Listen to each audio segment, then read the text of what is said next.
പക്ഷെ ഇവിടെ വളരെ പ്രസക്തമായിട്ട് ജി സുധാകരൻ ഇന്ന് പറഞ്ഞൊരു കാര്യമുണ്ട്. കാരണം CPM രക്ഷപ്പെടണം എന്നുണ്ടെങ്കിൽ MV ഗോവിന്ദൻ മാസ്റ്റർ തിരുത്തണമെന്ന്.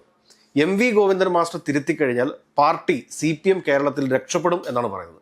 അതായത് MV ഗോവിന്ദൻ മാസ്റ്ററാണ് CPMനകത്തെ എല്ലാ പ്രശ്നങ്ങൾക്കും കാരണം എന്ന് ജി സുധാകരൻ പറഞ്ഞു വെക്കുന്നത്. TK ഗോവിന്ദനോടും അതോടൊപ്പം തന്നെ V കുഞ്ഞികൃഷ്ണനോടും തെറ്റ് തിരുത്തിയാൽ തിരിച്ചു വരണമെന്ന് ആരാവശ്യപ്പെട്ടു എന്ന് വെച്ചാൽ MV ജയരാജൻ ആവശ്യപ്പെട്ടു.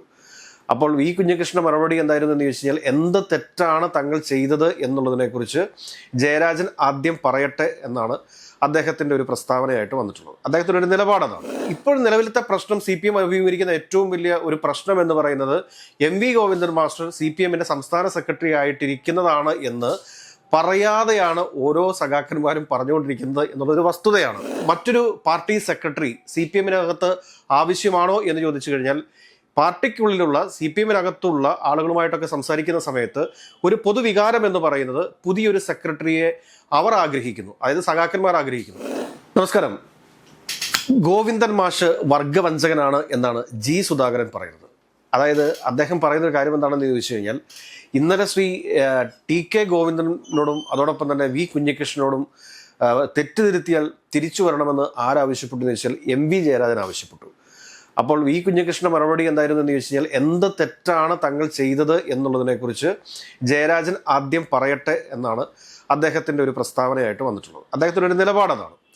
അതേസമയം TK ഗോവിന്ദൻ ഇന്നലെ വൈകിട്ട് തന്നെ പത്രക്കാരെ കാണുകയും വളരെ വിശദമായ രീതിയിൽ ഏകദേശം അരമണിക്കൂറോളം നീണ്ടു നിൽക്കുന്ന തൻ്റെ പത്രസമ്മേളനത്തിലും സമാനമായിട്ടുള്ള കാര്യങ്ങളാണ് പറഞ്ഞത്.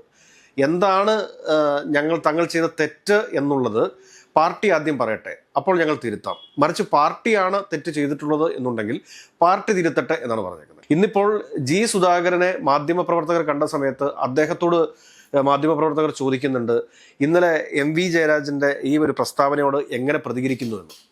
അപ്പോൾ ഇന്നലെ തന്നെ നമുക്കറിയാം, ഈ MV ഗോവിന്ദൻ മാഷ് വന്നതിന് ശേഷം പറഞ്ഞ എന്താണെന്നുള്ള കാര്യം എല്ലാവർക്കും അറിയാവുന്ന കാര്യമാണ്. കാരണം വർഗവഞ്ചകൻ തന്നെയാണ് TK ഗോവിന്ദനും V കുഞ്ഞികൃഷ്ണനും എന്നാണ് ഗോവിന്ദൻ മാഷ് പറഞ്ഞത്.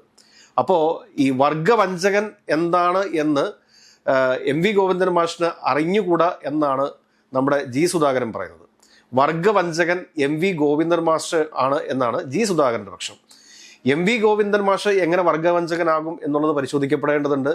അതോടൊപ്പം തന്നെ ഈ പറഞ്ഞ TK ഗോവിന്ദനും V കുഞ്ഞികൃഷ്ണനും എങ്ങനെ വർഗവഞ്ചകരാകും എന്ന കാര്യം കൂടി പരിശോധിക്കപ്പെടേണ്ടതുണ്ട്. എന്താണ് വർഗവഞ്ചന എന്നൊന്നും ക്ലാസ് എടുക്കാൻ വേണ്ടിയിട്ട് തൽക്കാലം അത്രയും ഒരു ജ്ഞാനമൊന്നും എനിക്കില്ല എന്നുള്ളത് കൊണ്ട് തന്നെ അതിലേക്ക് നമ്മൾ പോകുന്നില്ല.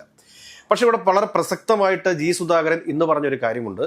കാരണം CPM രക്ഷപ്പെടണം എന്നുണ്ടെങ്കിൽ MV ഗോവിന്ദൻ മാസ്റ്റർ തിരുത്തണമെന്ന്. MV ഗോവിന്ദൻ മാസ്റ്റർ തിരുത്തിക്കഴിഞ്ഞാൽ പാർട്ടി CPM കേരളത്തിൽ രക്ഷപ്പെടും എന്നാണ് പറയുന്നത്. അതായത് MV ഗോവിന്ദൻ മാസ്റ്ററാണ് CPMനകത്തെ എല്ലാ പ്രശ്നങ്ങൾക്കും കാരണം എന്ന് ജി സുധാകരൻ പറഞ്ഞു വെക്കുന്നു. ജി സുധാകരൻ പറഞ്ഞ കാര്യങ്ങളുമായി ബന്ധപ്പെട്ട് മറ്റു പല സഖാക്കളുമായിട്ടൊക്കെ നമ്മൾ സംവദിക്കുന്ന സമയത്ത് നമുക്കറിയാൻ വേണ്ടി സാധിക്കുന്ന കാര്യം എന്താണെന്ന് ചോദിച്ചു കഴിഞ്ഞാൽ, MV ഗോവിന്ദൻ മാസ്റ്ററുടെ ചില നിലപാടുകളോട് പാർട്ടിക്കകത്തു നിന്ന് തന്നെ അതിശക്തമായ എതിർപ്പുകൾ ഉയർന്നു വരുന്നുണ്ട്. ഈ എതിർപ്പുകൾക്ക് കാരണം എന്താണ് എന്ന് ചോദിച്ചു കഴിഞ്ഞാൽ, ഒരുപക്ഷെ അദ്ദേഹം പലപ്പോഴും ഒരു പരിഹസിക്കുന്ന രീതിയിലാണ്, അതായത് സഖാക്കന്മാരെ ആയിക്കൊള്ളട്ടെ, അല്ലെങ്കിൽ തൻ്റെ താഴേക്കുള്ള സഹപ്രവർത്തകരെ ആയിക്കോട്ടെ, ഓപ്പോസിഷൻ പാർട്ടിയിൽപ്പെട്ട ആളുകളെ ആയിക്കോട്ടെ, ഒരു പരിഹസിക്കുന്ന രീതിയിലുള്ള അദ്ദേഹത്തിൻ്റെ ഒരു ബോഡി ലാംഗ്വേജ്.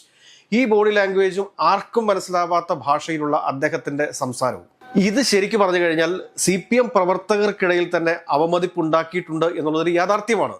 അപ്പോൾ ഇപ്പോൾ നിലവിലത്തെ പ്രശ്നം CPM അഭിമുഖീകരിക്കുന്ന ഏറ്റവും വലിയ ഒരു പ്രശ്നം എന്ന് പറയുന്നത് MV ഗോവിന്ദൻ മാസ്റ്റർ CPMന്റെ സംസ്ഥാന സെക്രട്ടറി ആയിട്ടിരിക്കുന്നതാണ് എന്ന് പറയാതെയാണ് ഓരോ സഖാക്കന്മാരും പറഞ്ഞുകൊണ്ടിരിക്കുന്നത് എന്നുള്ളൊരു വസ്തുതയാണ്. ജി സുധാകരന്റെ നിലപാടുകളോടൊന്നും ഒരിക്കലും നമുക്ക് യോജിക്കാൻ വേണ്ടി സാധിക്കുന്നതല്ല. അദ്ദേഹം സ്വീകരിച്ചിരിക്കുന്ന രാഷ്ട്രീയ നിലപാട് എന്ന് പറഞ്ഞു കഴിഞ്ഞാൽ അദ്ദേഹത്തിന്റെ മുമ്പിലുള്ളത് അധികാര കൊതി മാത്രമാണ്. അതിനപ്പുറത്തേക്കുള്ള ഒരു കമ്മ്യൂണിസ്റ്റ് ഐഡിയോളജി ജി സുധാകരനുണ്ട് എന്ന് ഞാൻ കരുതുന്നില്ല. കാരണം അദ്ദേഹം പറഞ്ഞിരിക്കുന്ന ഓരോ കാര്യങ്ങളും എടുത്ത് നമ്മൾ പരിശോധിക്കുന്ന സമയത്തും നമുക്ക് വളരെ വ്യക്തമാവുന്ന കാര്യങ്ങളാണ്. അദ്ദേഹം വളരെ വലിയ നീതിമാന്റെ ഭാഷയിൽ പൊതുസമൂഹത്തിന് മുമ്പിൽ വരികയും എന്നാൽ ഒരു ഹൈഡ് ചെയ്തിട്ടുള്ള ഒരു ക്യാരക്ടർ അദ്ദേഹത്തിനുണ്ട് എന്നുള്ളതും വളരെ സത്യസന്ധമായിട്ടുള്ളൊരു കാര്യമാണ്. ഇപ്പോൾ റജി ചെറിയാൻ വിഷയത്തിലൊക്കെ അദ്ദേഹം എടുത്ത നിലപാട്, റജി ചെറിയാൻ പറഞ്ഞ മറുപടികളോട് പിന്നെ പ്രതികരിക്കാനായിട്ട് ജി സുധാകരൻ തയ്യാറായിട്ടില്ല. അതെന്തുകൊണ്ട് തയ്യാറായിട്ടില്ല എന്ന് ചോദിച്ചു കഴിഞ്ഞാൽ, റജി ചെറിയാനെ സംബന്ധിച്ചിട്ട് ഈ പറഞ്ഞ ജി സുധാകരന്റെ മുഴുവൻ ചരിത്രവും എടുത്ത് പുറത്തേക്കിടും, പൊതുസമൂഹത്തിന് മുമ്പിലേക്കിടും എന്ന ഭയപ്പാട് കൊണ്ട് തന്നെയാണ് ജി സുധാകരൻ പിന്നീട് ഒരക്ഷരം ഈ പറഞ്ഞ റെജി ചെറിയാനെതിരെ പറയാത്തത് എന്നുള്ളത് പരസ്യമായ രഹസ്യമാണ്. ഇനി നമുക്ക് കാര്യത്തിലേക്ക് വരാം.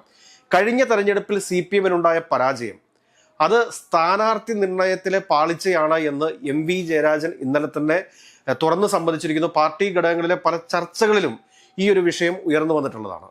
അപ്പോൾ എന്തുകൊണ്ടാണ് CPM-നെ പോലെ കേരളത്തിൽ നിലനിൽക്കേണ്ട, കേരളത്തിലെ സംഘപരിവാർ ശക്തികളോട് എന്നും സന്ധിയില്ലാത്ത സമരം നടത്തിയിട്ടുള്ള CPM-ന് ഈ MV ഗോവിന്ദൻ മാസ്റ്റർ തിരുത്താൻ സാധിക്കാത്തത്? MV ഗോവിന്ദൻ മാസ്റ്റർ തിരുത്തപ്പെട്ട് കഴിഞ്ഞാൽ CPM ഒന്നാകെ തിരുത്തപ്പെടും എന്ന് ഉള്ളത് പൊതുവികാരമായി മാറിയിട്ടുണ്ട് എന്നെനിക്ക് തോന്നുന്നു. എന്തുകൊണ്ടാണ് പിണറായി വിജയനിലേക്ക് ഒരു ഹേറ്റ് ക്യാമ്പയിൻ കേരളത്തിൽ ആരംഭിച്ചത് എന്ന് ചോദിച്ചു കഴിഞ്ഞാൽ, ഒരുപക്ഷെ അദ്ദേഹത്തിനെതിരെ ഉയർന്നു വന്നിട്ടുള്ള ഹേറ്റ് ക്യാമ്പയിനെയൊക്കെ പ്രതിരോധിക്കാൻ ശേഷിയുള്ള കോടിയേരി ബാലകൃഷ്ണനെ പോലെ ഉള്ള ഒരു പാർട്ടി സെക്രട്ടറിയുടെ കുറവ് CPM-നുണ്ട് എന്നുള്ളത് ഒരു സത്യമാണ്. അതുകൊണ്ട് തന്നെ മറ്റൊരു പാർട്ടി സെക്രട്ടറി CPM-നകത്ത് ആവശ്യമാണോ എന്ന് ചോദിച്ചു കഴിഞ്ഞാൽ, പാർട്ടിക്കുള്ളിലുള്ള CPM-നകത്തുള്ള ആളുകളുമായിട്ടൊക്കെ സംസാരിക്കുന്ന സമയത്ത് ഒരു പൊതുവികാരം എന്ന് പറയുന്നത് പുതിയൊരു സെക്രട്ടറിയെ അവർ ആഗ്രഹിക്കുന്നു, അതായത് സഖാക്കന്മാർ ആഗ്രഹിക്കുന്നു. CPM-ന്റെ സംഘടനാ സംവിധാനമൊക്കെ വെച്ചിട്ട് CPM-ന്റെ സംസ്ഥാന സെക്രട്ടറിയെ അണികൾ തിരുത്തുന്ന ഒരവസ്ഥ ഉണ്ടായി കഴിഞ്ഞാൽ അത് സംഘടനാ സംവിധാനം തകരുന്നു എന്ന രീതിയിലേക്ക് വ്യാഖ്യാനിക്കുവാനായിട്ട് ഇവിടെയുള്ള മാധ്യമങ്ങൾ ഉണ്ടാവും. പക്ഷെ ഒരു കാര്യം മനസ്സിലാക്കേണ്ടതെന്ന് വെച്ച് കഴിഞ്ഞാൽ, പൊതുസമൂഹത്തിന്റെ ഒരു വികാരം അത് CPM എന്ന് പറയുന്നത് എന്നും ഇവിടെ തൊഴിലാളി വർഗങ്ങൾക്കിടയിൽ പ്രവർത്തിച്ചിട്ടുള്ള ഒരു പാർട്ടിയാണ്. തൊഴിലാളികൾ വർഗത്തിന്റെ അവകാശങ്ങൾക്ക് വേണ്ടിയിട്ട് ഒരുപാട് പോരാട്ടങ്ങൾ നടത്തിയിട്ടുള്ള ഒരു പാർട്ടിയാണ്. അപ്പം ആ സാഹചര്യത്തിൽ കേരളത്തിലെ തൊഴിലാളി വർഗത്തിന്റെ താല്പര്യങ്ങൾ സംരക്ഷിക്കുന്നതിൽ നിന്ന് പാർട്ടി ഏതെങ്കിലും തരത്തിലൊക്കെ അകന്നു പോയിട്ടുണ്ടെങ്കിൽ അതാണ് CPM നേരിടുന്ന ഏറ്റവും വലിയ ഒരു വെല്ലുവിളി എന്ന് പറയുന്നത്. അപ്പോൾ എന്തുകൊണ്ട് അകന്നുപോയി? കോടിയേരി ബാലകൃഷ്ണനെ പോലെയും അതിനു മുമ്പ് പിണറായി വിജയനെ പോലെയും അതിനു മുമ്പ് VS അച്യുതാനന്ദനെ പോലെയും അതിനു മുമ്പ് EK നയനാരെ പോലെയും ചടയൻ ഗോവിന്ദനെ പോലെയും ഒക്കെയുള്ള അനവധി പാർട്ടി സെക്രട്ടറിമാർ ഇരുന്നിട്ടുള്ള ഒരു സ്ഥാനത്താണ് MV ഗോവിന്ദൻ മാസ്റ്റർ ഇരിക്കുന്നത്. അദ്ദേഹത്തിന്റെ ഭാര്യ ഈ പ്രാവശ്യം തളിപ്പറമ്പിൽ മത്സരിക്കാൻ പോയതാണ് മലബാറിൽ ആകമാനം ഉണ്ടായിട്ടുള്ള CPM-ന്റെ പരാജയത്തിന് ഒരു കാരണമെന്ന് പറയുന്നത്. അപ്പോൾ CPM-മായി അഡിക്റ്റഡ് ആയിട്ടുള്ള ആളുകൾ ഒരുപക്ഷെ പറഞ്ഞേക്കാം, മലബാർ മേഖലയിൽ CPM-ന് എന്ത് പരാജയമാണ് സംഭവിച്ചിരിക്കുന്നത് എന്ന്.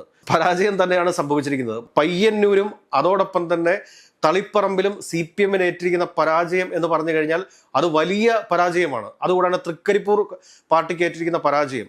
തൃക്കരിപ്പൂരൊക്കെ ഒരുപക്ഷെ ഒരുപാട് മാറ്റങ്ങൾ സംഭവിച്ചിട്ടുണ്ടാവാം. പക്ഷേ ആ മാറ്റങ്ങൾ എന്തെല്ലാം സംഭവിച്ചു എന്ന് പറഞ്ഞു കഴിഞ്ഞാൽ തൃക്കരിപ്പൂരും അതോടൊപ്പം തന്നെ പയ്യന്നൂരും തളിപ്പറമ്പിലും ഒന്നും ഒരു തരത്തിലും പാർട്ടി തോൽക്കാൻ പാടുണ്ടായിരുന്നില്ല. അപ്പോൾ അങ്ങനെ നോക്കുന്ന സാഹചര്യത്തിൽ മലബാറിൽ CPM-ന് വലിയ രീതിയിലുള്ള തിരിച്ചടി ഉണ്ടായിട്ടുണ്ട്. ആ തിരിച്ചടിക്ക് കാരണം എന്ന് പറയുന്നത് ഈ പറഞ്ഞ തളിപ്പറമ്പിലെയും പയ്യന്നൂരിലെയും സ്ഥാനാർത്ഥി നിർണയമാണ് എന്ന് തന്നെ നമ്മൾ കാണേണ്ടി വരും. അങ്ങനെ ഒരു സാഹചര്യമുള്ളപ്പോൾ സാധാരണക്കാരായിട്ടുള്ള ഇടതുപക്ഷ അനുഭാവികൾ തന്നെയാണ് CPM-നെതിരായിട്ട് 2026 നിയമസഭാ തെരഞ്ഞെടുപ്പിൽ വോട്ട് ചെയ്തിട്ടുള്ളത്. അപ്പോൾ തിരുത്തേണ്ടതുണ്ട് എന്ന് തന്നെയാണ് പരോക്ഷമായിട്ട് രാഷ്ട്രീയം നിരീക്ഷിക്കുന്ന ഏതൊരാൾക്കും തോന്നിപ്പോകുന്നത്. അപ്പോൾ MV ഗോവിന്ദൻ മാസ്റ്റർക്ക് എന്തോ തകരാറുകളുണ്ട്. ആ തകരാറുകൾ എന്താണ്? അത് പാർട്ടി പരിശോധിക്കണം. അതല്ലെങ്കിൽ MV ഗോവിന്ദൻ മാസ്റ്റർ സ്വയം പരിശോധിച്ച് നോക്കണം.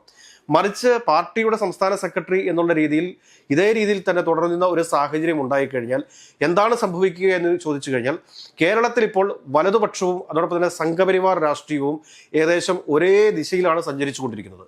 ഇവിടെ സംഘപരിവാർ രാഷ്ട്രീയത്തെ അതിശക്തമായിട്ട് എതിർത്ത് തോൽപ്പിക്കണം എന്നുണ്ടെങ്കിൽ ഇവിടുത്തെ കമ്മ്യൂണിസ്റ്റ് പ്രസ്ഥാനങ്ങൾ അല്ലെങ്കിൽ ഇടതു പ്രസ്ഥാനങ്ങൾ വളരെ സജീവമായിട്ട് നിലകൊള്ളേണ്ടതുണ്ട്. അപ്പോൾ അതിനു വേണ്ടിയിട്ടുള്ള തയ്യാറെടുപ്പുകൾ ഇടതുപക്ഷത്തിന്റെ ഭാഗത്തു നിന്ന് ഉണ്ടാകാത്ത പക്ഷം തങ്ങളുടെ അണികൾ തന്നെ എവിടേക്ക് പോകുമെന്ന് ചോദിച്ചു കഴിഞ്ഞാൽ അത് UDF-ന് അനുകൂലമായിട്ടുള്ള ചില നിലപാടുകൾ സ്വീകരിക്കുന്ന രീതിയിലേക്ക് കാര്യങ്ങൾ പോകും എന്ന കാര്യത്തിൽ സംശയമൊന്നും വേണ്ട. അതുകൊണ്ട് CPM-കാരെ ഉപദേശിക്കാനോ അല്ലെങ്കിൽ കോൺഗ്രസ്സുകാരെ ഉപദേശിക്കാനോ മുസ്ലിം ലീഗുകാരെ ഉപദേശിക്കാനോ നമ്മൾ ആളുകളല്ല. പക്ഷെ ഒരു കാര്യം പറയാം, CPM-നകത്തുള്ള പ്രവർത്തകർക്ക്, സാധാരണക്കാരായിട്ടുള്ള പ്രവർത്തകർക്ക് സംസ്ഥാന നേതൃത്വത്തിലിരിക്കുന്ന MV ഗോവിന്ദൻ മാസ്റ്ററോട് ചെറിയ രീതിയിലുള്ള അകൽച്ചയുണ്ട്. എന്നാൽ P ജയരാജനെ പോലെയുള്ള ആളുകൾ അവരുടെ മനസ്സിൽ ഇന്നും ഒരു വലിയ സഖാവായി ജീവിക്കുന്നു.